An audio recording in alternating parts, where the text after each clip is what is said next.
नमस्कार मंडळी. झी मराठीवरील पारू मालिकेत सध्या अनेक ट्विस्ट अँड टर्न्स पाहायला मिळत आहे. मालिकेत पारूने अनुष्का आणि दिशाच्या कारस्थानाचा पर्दाफाश केला. त्यामुळे अहिल्यादेवींनी पुन्हा एकदा तिचं कौतुक केलं.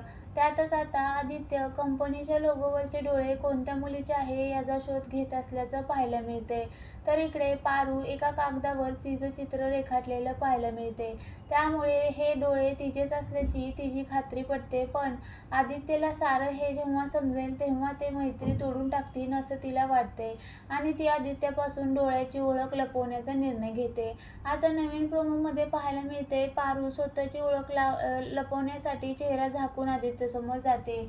आदित्य तिच्याशी बोलण्याचा प्रयत्न करतो आणि मला तुमचा चेहरा पाहायचा अशी विनंती करतो. पण पारू काहीच न बोलता हात जोडून आदित्य समोरून निघून जाते. पारू जात असताना आदित्य तिच्या पायातील पैंजण ओळखतो. तेव्हा ती पारूच असल्याचं त्याची खात्री पटते. त्यामुळे प्रेक्षक आतुरतेने वाट पाहत असलेला क्षण मालिकेत पाहायला मिळणार आहे. हाच तो क्षण, हेच ते वेळ जेव्हा डोळ्यांनी डोळ्यांना ओळखलं, असं कॅप्शन या प्रोमोला देण्यात आलं आहे. 24 आणि 25 मार्च संध्याकाळी 7 वाजता मालिकेचा हा विशेष भाग पाहायला मिळणार आहे. मालिकेचा हा एपिसोड अनेकांना आवडला. अनेकांनी कमेंट करत मालिकेचं कौतुक केलं आहे, तर काहींनी नकारात्मक प्रतिक्रिया दिल्या आहेत.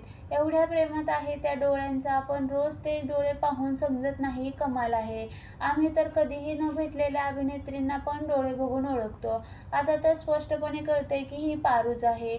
मला काय वाटते, आदित्यला जवळचं स्पष्ट दिसत नसावं म्हणून तर तो पारू एवढ्या जवळ असून सुद्धा त्याला कळलं नाही. दूर गेल्यावर समजलं की ही पारू असावी. बाप रे बाप, खूप लवकर ओळखलं जरा.